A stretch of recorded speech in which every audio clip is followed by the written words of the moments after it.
تمام تعریف اللہ کے لیے ہے، وہ بادشاہ پاک اور بے عیب ہے، وہ صاحب جلال و اکرام اور بڑی نشانیوں والا ہے،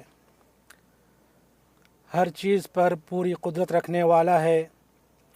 اس کے لیے ایسا غلبہ ہے جس تک نہ پہنچا جا سکتا ہے اور نہ جسے زیر کیا جا سکتا ہے، اور میں گواہی دیتا ہوں کہ ایک اللہ کے سوا کوئی معبود برحق نہیں، اس کا کوئی شریک نہیں، وہ بھلائیوں اور احسان والا ہے۔ اور میں گواہی دیتا ہوں کہ ہمارے نبی اور سردار محمد انسانوں کے سردار ہے، اس لیے کہ اللہ نے آپ کو بطور خاص بلند درجات اور مقام عطا کیا ہے۔ اے اللہ، درود و سلام اور برکتیں نازل کر اپنے بندے اور رسول محمد پر اور ان کے صحابہ پر، اور جو تاریکیوں میں روشنی ہے۔ اما بعد، لوگوں، جتنا ہو سکے اللہ کا تقوی اختیار کرو۔ اللہ کی شان عظیم و کبیر ہے، مخلوقات پر اس کا حق بہت ہے، اور کوئی یہ طاقت نہیں رکھتا کہ مکمل طور پر اللہ کا حق ادا کر سکے، لیکن اللہ تعالیٰ نے درگزر سے کام لیا، معاف کیا، فضل کیا، اس نے تھوڑا فرض کیا اور اس پر بڑے اجر کا وعدہ کیا۔ اللہ کا فرمان ہے، اے ایمان والو، اگر تم اللہ سے ڈرتے رہو گے تو اللہ تعالیٰ تم کو ایک فیصلہ کن چیز دے گا اور تم سے تمہارے گناہ دور کر دے گا اور تم کو بخش دے گا، اور اللہ تعالیٰ بڑے فضل والا ہے۔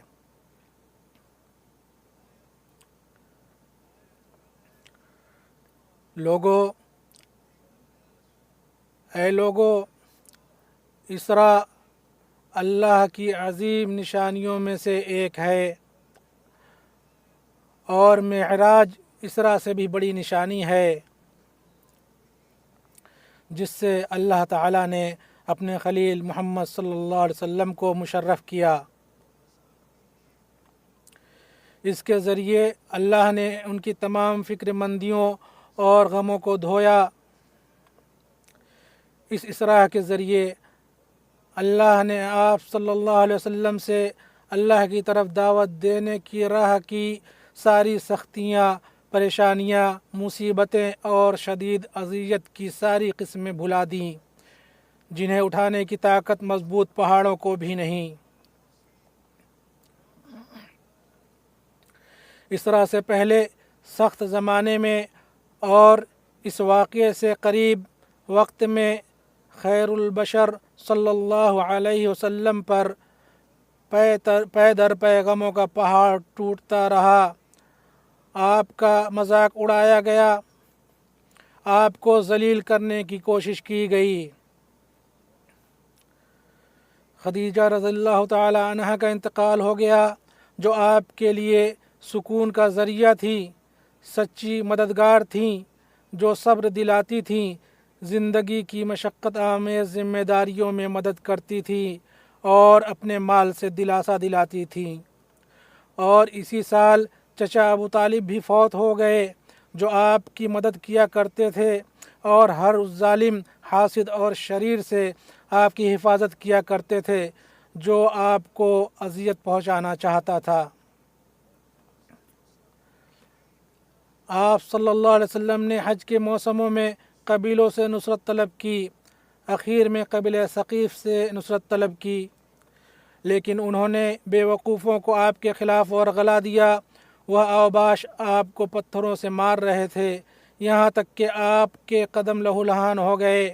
آپ صلی اللہ علیہ وسلم نے اس دعا کے ساتھ اپنے رب کی طرف توجہ کی، اے اللہ، میں اپنی کمزوری، بے بسی اور لوگوں میں اپنی بے وقتی کی شکایت تجھ سے کرتا ہوں۔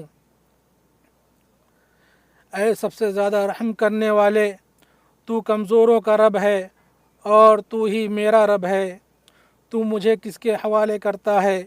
کسی ایسے دور کے دشمن کے جو مجھ سے درستی سے پیش آئے، یا کسی ایسے دشمن کے جسے تو نے میرے معاملات کا مالک بنا دیا ہے؟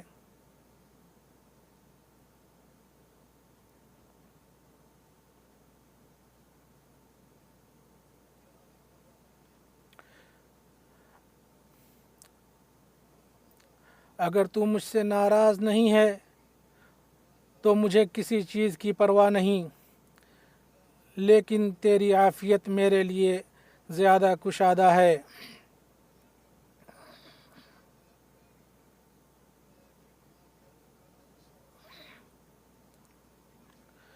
میں تیرے چہرے کے اس نور کی پناہ مانگتا ہوں جس سے تاریکیاں روشن ہو جاتی ہیں اور دنیا اور آخرت کے معاملات درست ہو جاتے ہیں، اس بات سے کہ تو مجھ پر اپنا غضب نازل کرے یا مجھ پر اپنا قہر نازل کرے۔ میں تیری رضا چاہتا ہوں یہاں تک کہ تو راضی ہو جائے، اور تیرے بغیر کوئی طاقت و قوت نہیں۔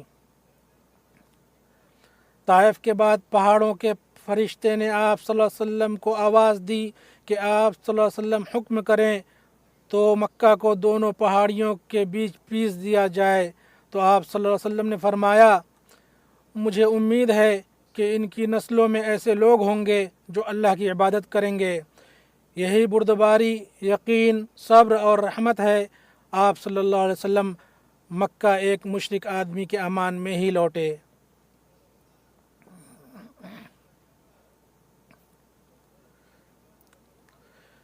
یوں جب روئے زمین کے اکثر لوگوں نے اس نبی پر ستم کیا، اسے ہلکا جانا، اس سے دشمنی کی، اس کی ہر راہ میں بیٹھ کر اس کی دعوت توحید کو رد کیا، تو اللہ تعالیٰ نے ارادہ کیا کہ وہ اپنے رسول کریم صلی اللہ علیہ وسلم کو بلند آسمانوں پر عرش عظیم تک لے جائے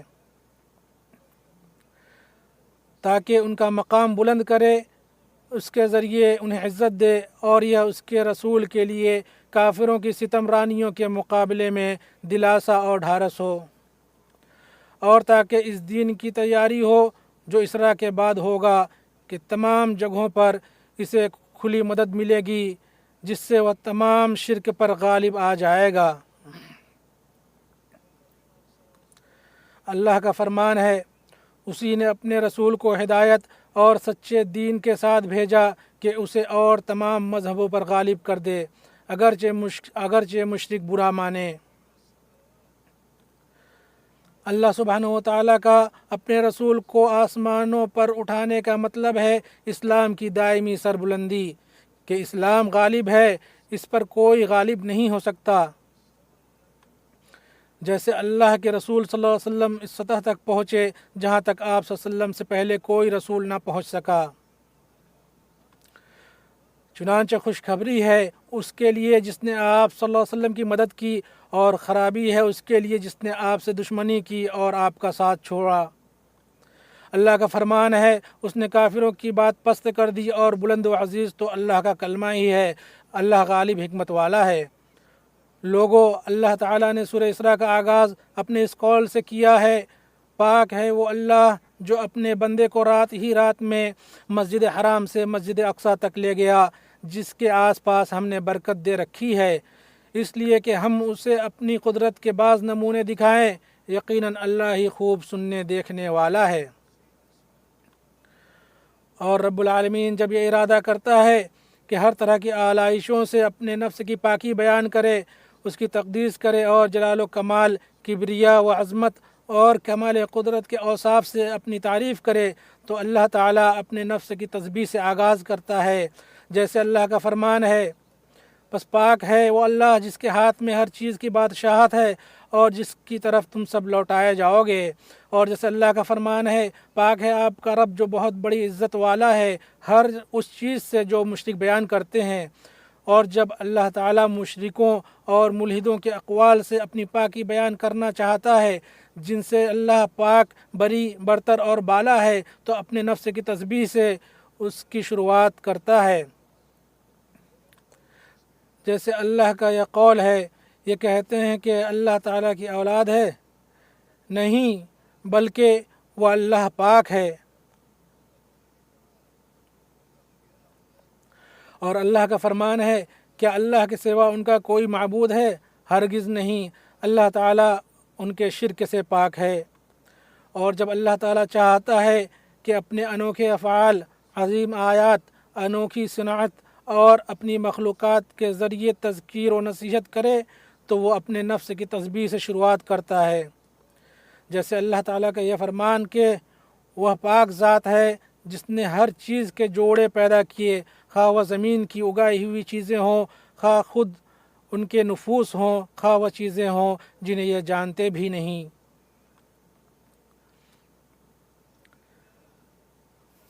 اللہ تعالیٰ نے ہمیں حکم دیا ہے کہ ہم ہر حال میں تسبیح بیان کریں۔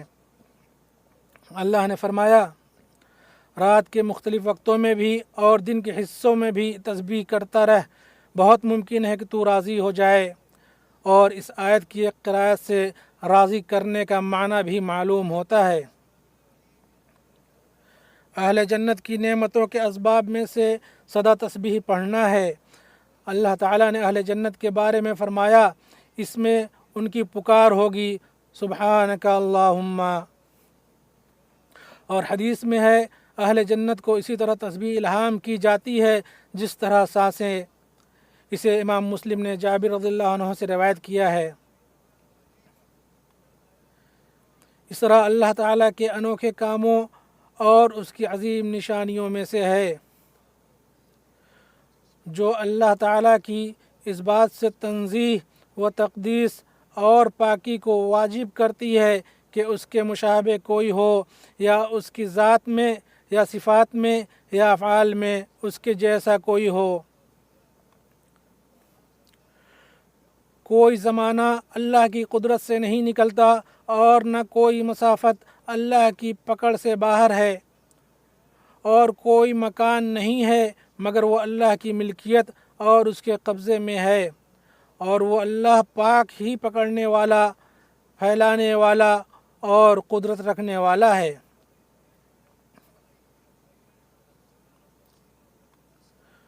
وہ اس بات پر قادر ہے کہ چھوٹی مدت کو بڑے امور کے لیے کشادہ کر دے، اور وہ اس بات پر قادر ہے کہ بعید ترین مسافت کو قریب ترین کر دے۔ جیسا کہ اللہ تعالیٰ نے فرمایا اور اللہ ایسا نہیں ہے کہ کوئی چیز اس کو عاجز کر دے، نہ آسمانوں میں اور نہ زمین میں، وہ بڑے علم والا، بڑی قدرت والا ہے۔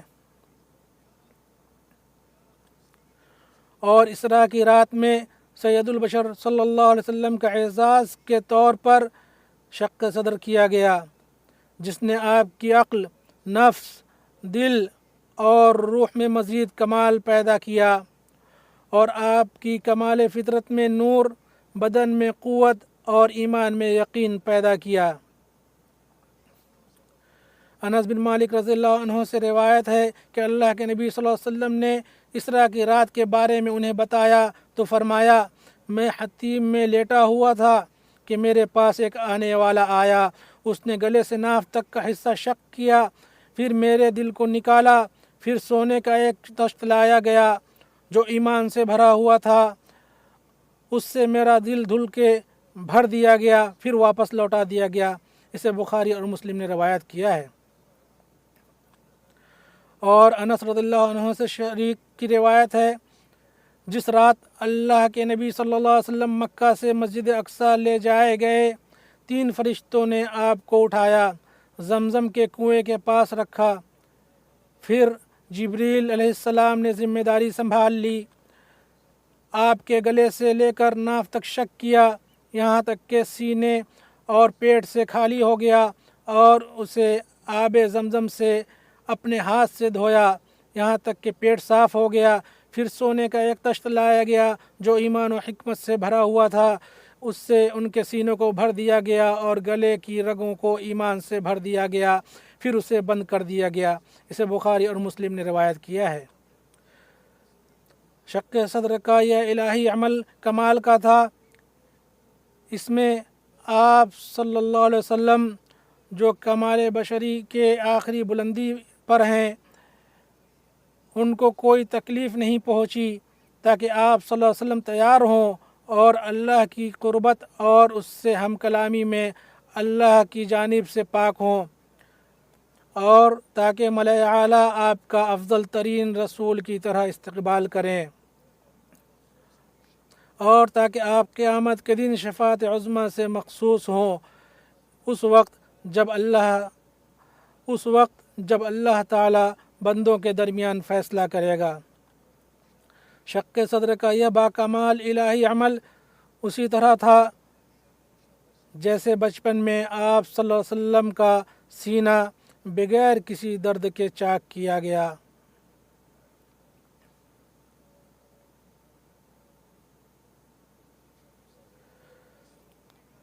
آپ کے دل سے خون کا لوتھڑا نکالا گیا اور کہا گیا یہ ابن آدم میں شیطان کا حصہ ہے۔ اور جب اسراء کا وقت آیا تو آپ صلی اللہ علیہ وسلم نے فرمایا پھر کھچر سے چھوٹا اور گدھے سے بڑا ایک سفید جانور لایا گیا جس کا نام براق ہے۔ وہ اپنا قدم وہاں رکھتا تھا جہاں نگاہ ختم ہوتی ہے۔ اسے بخاری اور مسلم نے روایت کیا ہے۔ انہوں نے کہا پھر جبریل نے مجھے اس پر سوار کر لیا، پھر میرے ساتھ نکلے، نہ وہ مجھ سے پیچھے ہوتے تھے اور نہ میں ان سے پیچھے رہتا تھا۔ ابن کثیر نے کہا جب بیت المقدس آیا آپ صلی اللہ علیہ وسلم نے براق کو اس کڑے سے باندھا جس سے انبیاء باندھا کرتے تھے، پھر بیت المقدس میں داخل ہوئے، اسے قبلہ بنا کر 2 رکعت نماز پڑھی اور براق وہیں بندھا رہا تاکہ آپ صلی اللہ علیہ وسلم اسی پر مکہ واپس لوٹے۔ آپ صلی اللہ علیہ وسلم نے فرمایا جب میں بیت المقدس میں جو کچھ ہوا اس سے فارغ ہو گیا تو سیڑھی لائی گئی، میں نے کبھی اس سے حسین چیز نہیں دیکھی تھی، اور یہ وہی چیز ہے جس کی طرف تمہارے میت اپنی آنکھیں پھیلاتے ہیں جب وہ جاگنے کے عالم میں ہوتے ہیں۔ جبریل نے مجھے اس پر چڑھایا۔ اسے ابن اسحاق نے ابو سعید خدری سے روایت کیا ہے، اور بخاری مسلم نے اللہ کے نبی صلی اللہ علیہ وسلم کے پہلے آسمان، پھر دوسرے آسمان، پھر تیسرے، پھر چوتھے، پھر پانچویں، پھر چھٹے اور ساتویں آسمان تک چڑھنے اور اوپر جانے کو بالترتیب روایت کیا ہے۔ پہلے آسمان پر آدم ملے اور کہا نیک نبی اور نیک بیٹے کو خوش آمدید۔ پھر عیسیٰ، یحییٰ، یوسف، ادریس، ہارون، موسیٰ اور ابراہیم علیہ السلام ملے اور انہوں نے کہا نیک نبی اور نیک بیٹوں کو خوش آمدید۔ تمام انبیاء نے آپ صلی اللہ علیہ وسلم کو سلام کیا اور تمام نے آپ کو خوش آمدید کہا، اور تمام نے نیک نبی اور نیک بیٹا کہہ کر تعریف کی۔ پھر آپ صلی اللہ علیہ وسلم سدرۃ المنتہا تک پہنچے۔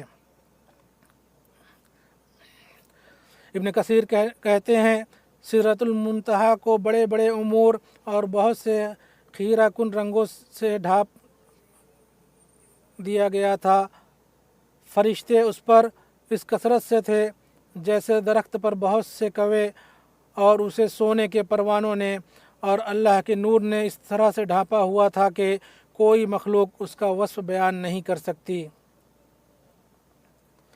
ابن کثیر نے کہا پھر ان تمام کے مراتب سے آگے نکل گئے یہاں تک کہ اس مقام پر پہنچے جہاں قلم کی آواز سنی جا رہی تھی، اور اللہ تعالیٰ نے اپنے نبی صلی اللہ علیہ وسلم سے اس رات بلا واسطہ کلام کیا اور شب و روز میں 50 وقت کی نماز فرض کی۔ آپ صلی اللہ علیہ وسلم موسیٰ علیہ السلام کے پاس سے گزرے، انہوں نے کہا تمہیں کیا حکم دیا گیا؟ فرمایا 50 نمازیں۔ موسیٰ علیہ السلام نے کہا تمہاری امت اس کی استطاعت نہیں رکھے گی، میں نے بنی اسرائیل کو بری طرح جھیلا ہے اور میں نے تم سے پہلے لوگوں کو آزمایا ہے، اپنے رب کے پاس جاؤ اور تخفیف کی درخواست کرو۔ پھر آپ صلی اللہ علیہ وسلم موسیٰ کے پاس لوٹے اور وہ ہر وقت یہی کہتے اپنے رب کے پاس واپس جاؤ اور تخفیف کی درخواست کرو، یہاں تک کہ آپ صلی اللہ علیہ وسلم کو آپ کے رب نے دن اور رات میں 5 وقت کی نمازوں کا حکم دیا، جیسا کہ بخاری اور مسلم نے روایت کیا ہے۔ یوں یہ 5 نمازیں ہیں۔ اللہ تعالیٰ نے فرمایا ہے محمد یہ دن و رات میں 5 نمازیں ہیں اور ہر نماز 10 کے برابر ہے، یوں یہ 50 نمازیں ہوئیں۔ اسے بخاری اور مسلم نے انس رضی اللہ عنہ سے روایت کیا ہے۔ پھر رسول اللہ صلی اللہ علیہ وسلم بیت المقدس میں اترے، پھر آپ نے تمام انبیاء کے ساتھ نماز پڑھی اور جبریل کے کہنے پر ان تمام کی امامت کی، جیسا کہ حدیث قدسی میں آتا ہے۔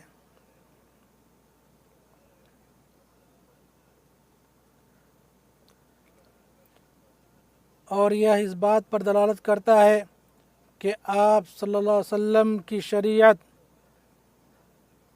تمام سابقہ شریعتوں کو منسوخ کرنے والی ہے۔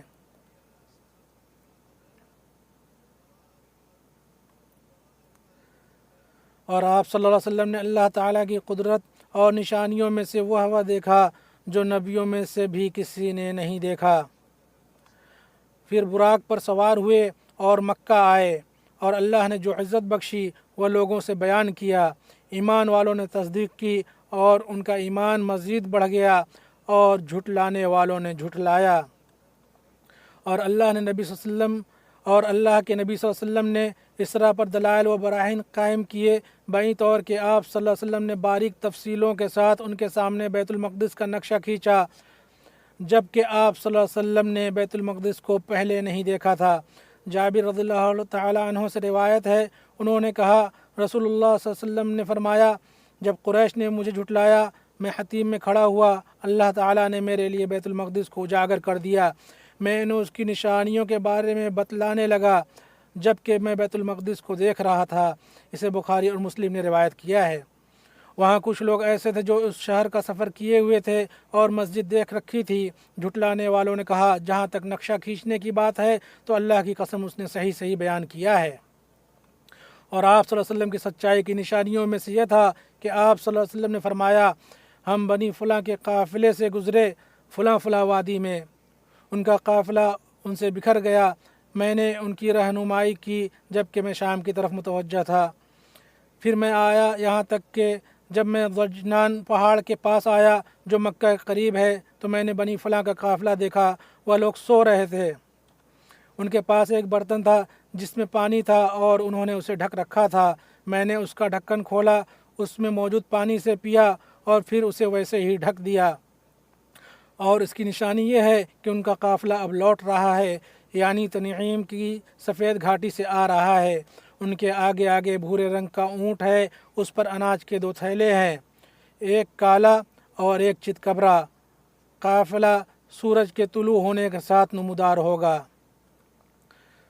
چنانچہ لوگ گھاٹی کی طرف تیزی سے گئے، انہوں نے کہا یہ سورج طلوع ہو رہا ہے، اور کہا اور یہ قافلہ طلوع شمس کے ساتھ نمودار ہو گیا ہے، اور یہ آگے والا اونٹ ویسا ہی ہے جیسا اللہ کے نبی صلی اللہ علیہ وسلم نے بتایا ہے۔ آپ صلی اللہ علیہ وسلم کی سچائی کی نشانیوں میں سے آپ کی یہ بات ہے کہ پھر ہم اس جگہ پر قریش کے قافلے سے گزرے، انہوں نے اپنا ایک اونٹ گم کر دیا تھا، میں نے انہیں سلام کیا، ان میں سے بعض نے بعض سے کہا یہ تو محمد کی آواز ہے۔ آپ صلی اللہ علیہ وسلم کے اسراء اور معراج کی سب سے بڑی نشانی یہ ہے کہ آپ نے اس کے بارے میں خبر دی اور آپ کے صحابہ نے آپ کی تصدیق کی، جن میں سب سے پہلے ابو بکر صدیق رضی اللہ عنہ ہیں۔ انہوں نے کہا کہ اگر آپ صلی اللہ علیہ وسلم نے یہ بات کہی ہے تو آپ نے سچ کہا ہے، میں صبح و شام اس سے بھی زیادہ بعید آسمان کی خبر کے سلسلے میں آپ کی تصدیق کرتا ہوں۔ آپ صلی اللہ علیہ وسلم لوگوں کے سلسلے میں جھوٹ نہیں بولتے تو اللہ پر کیسے جھوٹ بول سکتے ہیں؟ اسراء اور معراج بیداری کی حالت میں روح اور جسم مبارک کے ساتھ ہوا تھا۔ اسراء اور معراج بیداری کی حالت میں روح اور جسم مبارک کے ساتھ ہوا تھا، اور یہی مسلمانوں کا عقیدہ ہے۔ اور جہاں تک بات ہے ان احادیث کی جن میں ذکر ہے کہ یہ خواب میں ہوا تھا، تو وہ ساری حدیثیں اس بات پر دلالت کرتی ہیں کہ وہ خواب مقدمہ کے طور پر تھے۔ ابن کثیر کہتے ہیں بیداری کے عالم میں جو واقعہ پیش آیا اس سے پہلے ویسا ہی آپ صلی اللہ علیہ وسلم نے خواب میں دیکھا، تاکہ یہ خواب آپ کے لیے اس واقعہ کی علامت، مقدمہ، ثابت قدمی اور انسیت کا سبب بن سکے۔ اور انبیاء کے خواب بھی حق ہوا کرتے ہیں، جیسا کہ ابراہیم علیہ السلام کا اپنے بیٹے کو ذبح کرنے کے سلسلے میں خواب تھا۔ عائشہ رضی اللہ عنہا کی حدیث ہے، وہ فرماتی ہیں آپ صلی اللہ علیہ وسلم جو بھی خواب دیکھتے وہ صبح کی روشنی کی طرح سامنے آ جاتا، اسے بخاری و مسلم نے روایت کیا ہے۔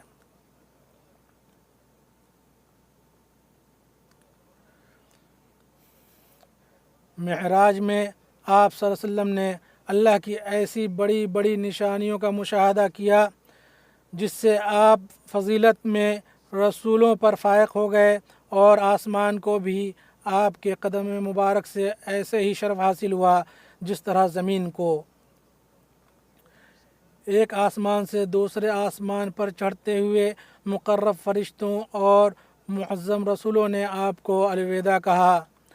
ابن کثیر رحمہ اللہ فرماتے ہیں، اور ظاہر یہ ہے کہ آپ صلی اللہ علیہ وسلم کی اللہ کی بارگاہ سے واپسی کے وقت تعظیم و تکریم کے لیے انبیاء کرام آپ کے ساتھ اترے تھے۔ آپ صلی اللہ علیہ وسلم نے جنت و جہنم کو دیکھا، جنت کی نہروں کا مشاہدہ کیا، اور جبریل علیہ السلام کو ان کی اصلی صورت میں دیکھا جس صورت میں اللہ نے ان کو پیدا کیا ہے۔ ان کے 600 پر تھے اور ہر پر افق کو ڈھانپے ہوئے تھا۔ آپ صلی اللہ علیہ وسلم نے انہیں 2 بار دیکھا۔ یہ سب اللہ کی بادشاہت کی نشانیوں میں سے تھا۔ یہ واقعہ دین کی نشر و اشاعت میں آپ صلی اللہ علیہ وسلم کی قوت اور عزم و یقین میں اضافہ کرنے والا تھا۔ اسراء و معراج کے بعد دشمنوں کی سازش اور جہاد کے موقعوں پر جن مشقتوں، پریشانیوں، مصیبتوں اور غموں کا سامنا ہوتا، ان میں آپ صلی اللہ علیہ وسلم اسراء و معراج کو یاد کرتے، جس سے آپ صلی اللہ علیہ وسلم کو بڑی قوت ملتی اور پریشانیاں موسم گرما کے بادلوں کی طرح جلدی سے چھٹ جاتی۔ اور واقع اسراء کی سچائی پر آپ صلی اللہ علیہ وسلم نے جو بھی براہین پیش کیے اسے اللہ نے قرآن مجید میں اور اس کے رسول نے اپنی سنت میں بیان کیا ہے، جس میں ہم ذرہ برابر بھی شک نہیں کرتے۔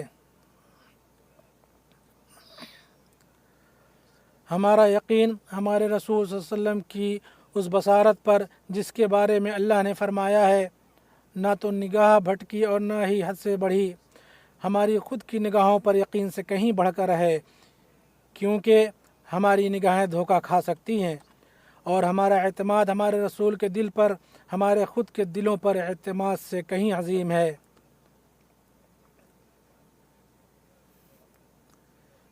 کیونکہ اللہ تعالیٰ کا فرمان ہے، دل نے نہیں جھٹلایا جو کچھ اس نے دیکھا، اور کیونکہ ہمارے دلوں میں تقصیر پائی جاتی ہے۔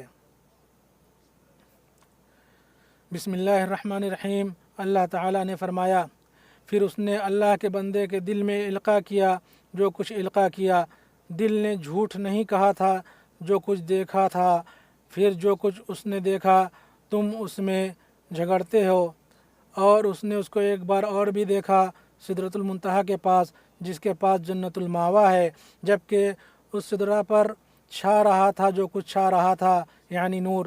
نہ تو نظر بہکی نہ حد سے بڑھی، بے شک اس نے اپنے رب کی بڑی بڑی نشانیاں دیکھیں۔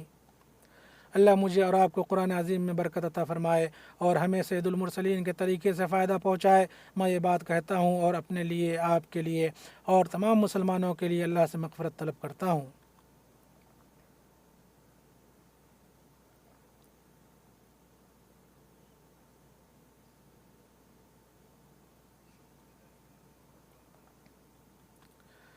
تمام تعریف اللہ کے لیے ہے جو ملکیت و بادشاہت والا ہے، اور تمام تعریف اللہ کے لیے ہے جو عزت و جبروت کا مالک ہے، جو مخلوق کو موت دیتا ہے اور اس کو کبھی موت نہ آئے گی۔ میں گواہی دیتا ہوں کہ اللہ کے سوا کوئی معبود برحق نہیں، وہ اکیلا ہے، اس کا کوئی شریک نہیں، وہ انعام و اکرام والا ہے، اس کے سوا کوئی عبادت کے لائق نہیں، اسی کی طرف لوٹ کر جانا ہے۔ اور میں گواہی دیتا ہوں کہ ہمارے نبی اور سردار محمد اللہ کے بندے اور رسول ہیں، آپ خوشخبری دینے والے، ڈرانے والے اور روشن چراغ ہیں۔ اے اللہ درود و سلام اور برکت نازل فرما اپنے بندے اور رسول محمد پر اور ان کے آل و اصحاب پر، جو تمام نیکی و بھلائی اور قابل قدر کام کی طرف سبقت کرنے والے ہیں۔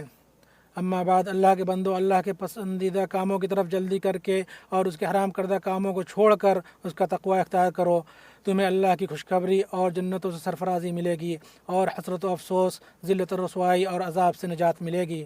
مسلمانوں، اللہ نے تم پر یہ نمازیں فرض کر کے تمہیں کتنی عظیم نعمت سے نوازا ہے۔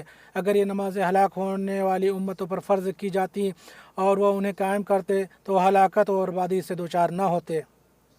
ہمارے نبی محمد صلی اللہ علیہ وسلم معراج کے بعد رب العزت الجلال کے پاس سے اپنی امت کے لیے ہر قسم کی بھلائی لے کر نازل ہوئے اور رحمت، سلامتی، انصاف، احسان اور سیدھی راہ کی ہدایت لے کر آئے، اور ایسی مکمل رحمت والی جامع شریعت لے کر آئے جو پوری زندگی کی اصلاح کرتی ہے، جس میں نہ تو کسی طرح کا ظلم ہے نہ کوئی عیب، اور جس سے بڑھ کر رحمت والی اور عدل والی شریعت انسانیت نے کبھی نہیں دیکھی۔ اللہ تعالیٰ کا فرمان ہے، ہم نے آپ کو تمام عالم کے لیے رحمت بنا کر بھیجا ہے، اور لوگوں نے یہ اپنی آنکھوں سے دیکھا اور اس کے سائے میں اپنی زندگیاں گزاری، تو مسلمانوں کا لوگوں پر کیا ہی اچھا اثر رہا، اور اسلام کے دشمنوں کا مسلمانوں پر کتنا برا اور قبیح اثر رہا۔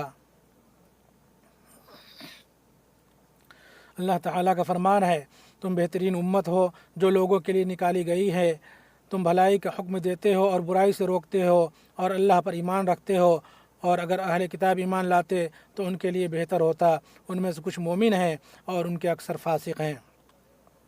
اور نبی صلی اللہ علیہ وسلم نے فرمایا، مخلوق اللہ کے عیال ہیں، اور اللہ کے نزدیک سب سے زیادہ محبوب شخص وہ ہے جو اس کے عیال کے لیے سب سے زیادہ نفع بخش ہو، اور یہ صفت آپ مومنوں میں پائیں گے۔ اور اللہ کے عیال کا مطلب ہے وہ لوگ جن کا وہ کفیل ہے اور جن کے ساتھ وہ احسان کرتا ہے۔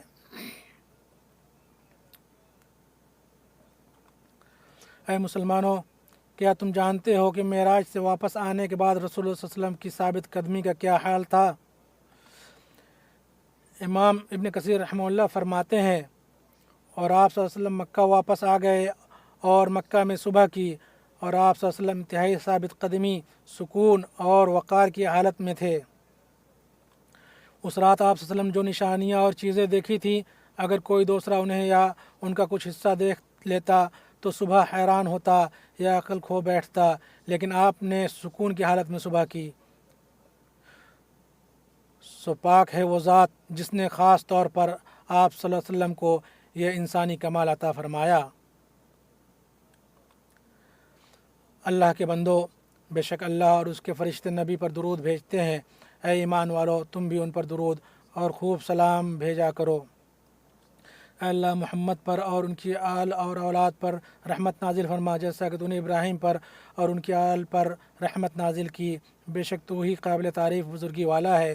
اور محمد پر اور ان کی آل پر برکت نازل فرما، جیسا کہ تو نے ابراہیم پر اور ان کی آل پر برکت نازل کی، بے شک تو ہی قابل تعریف بزرگی والا ہے۔ اے اللہ خلفائے راشدین ابو بکر، عمر، عثمان اور علی سے اور تمام صحابہ سے راضی ہو جا، اور ان لوگوں سے بھی راضی ہو جا جو نیکی کے ساتھ قیامت تک ان کے نقش قدم پر چلیں، اور اپنی رحمت سے ہمیں بھی ان کے ساتھ شامل فرما، اے سب سے زیادہ رحم کرنے والے۔ اے اللہ اسلام اور مسلمانوں کو غلبہ عطا فرما اور کفر اور کافروں کو ذلیل کر۔ اے اللہ اپنے دین، اپنی کتاب اور اپنے نبی محمد صلی اللہ علیہ وسلم کی سنت کی نصرت فرما۔ اے اللہ ہر جگہ اسلام اور مسلمانوں کی حفاظت فرما۔ اے اللہ ہمارے فوت شدگان اور تمام مسلمانوں کے فوت شدگان کی مغفرت فرما، اور تمام مسلمان مرد و عورتوں کی مغفرت فرما، اے بخشنے والے، اے رحم کرنے والے۔ اے اللہ ہمارے مریضوں اور تمام مسلمانوں کے مریضوں کو شفا عطا فرما۔ اے اللہ ہمیں اور ہماری اولاد کو شیطان اور اس کے کارندوں سے بچا۔ اے اللہ ہر مسلمان مرد و عورت کے معاملات کو آسان فرما۔ اے اللہ ہم سے مہنگائی، وبا، سود، زنا، زلزلے، مصیبتوں اور فتنوں کو دور فرما، خواہ وہ ظاہر ہو یا پوشیدہ۔ اے اللہ ہمیں بارش عطا فرما۔ اے اللہ ہمیں بارش عطا فرما جو مفید ہو اور نقصان دہ نہ ہو۔ اے اللہ ہماری اور تمام مسلمانوں کی پردہ پوشی فرما اور ہمارے خوف کو امن میں بدل دے۔ اے اللہ اس مبارک ملک کی حفاظت فرما، اس کی سرحدوں، اس کے فوجیوں، اس کے امن و امان اور اس کی نعمتوں کی حفاظت فرما۔ اے اللہ خادم حرمین شریفین کو توفیق یاب کر اور ہر بھلائی پر ان کی مدد فرما۔ اے اللہ انہیں اور ان کے ولی عہد کو ان کاموں کی توفیق عطا فرما جن میں اس ملک کی اور بندوں کی بھلائی ہو۔ اے اللہ بیت المقدس کو صہیونی قبضہ گیروں سے حفاظت فرما۔ اے اللہ بیت المقدس کی صہیونی قبضہ گیروں سے حفاظت فرما۔ اے اللہ فلسطین کی صہیونی قبضہ گیروں پر نصرت فرما۔ اے اللہ اہل فلسطین میں سے مومنوں اور مسلمانوں کے لیے خوشحالی اور نجات کا راستہ پیدا فرما۔ اے اللہ انہیں ان کے شر پسندوں کے شر سے بچا، انہیں کھانا اور کپڑا عطا فرما اور ان کے لیے گرمائش کا بندوبست فرما اور ان پر اپنی وہ رحمت نازل فرما جو تیری رحمت کے سوا ہر رحمت سے انہیں بے نیاز کر دے۔ اے اللہ، اے ہمارے رب، ہمیں دنیا میں بھلائی عطا فرما اور آخرت میں بھی بھلائی عطا فرما اور ہمیں دوزخ کے عذاب سے بچا۔ اے اللہ، ہمیں ایک پل یا اس سے کم کے لیے ہمارے حال پر نہ چھوڑ۔ اللہ کے بندو، اللہ کو یاد کرو اور اس کی نعمتوں پر اس کا شکر ادا کرو، وہ تمہیں اور زیادہ عطا کرے گا، اور یقیناً اللہ کا ذکر سب سے بڑی چیز ہے اور اللہ جانتا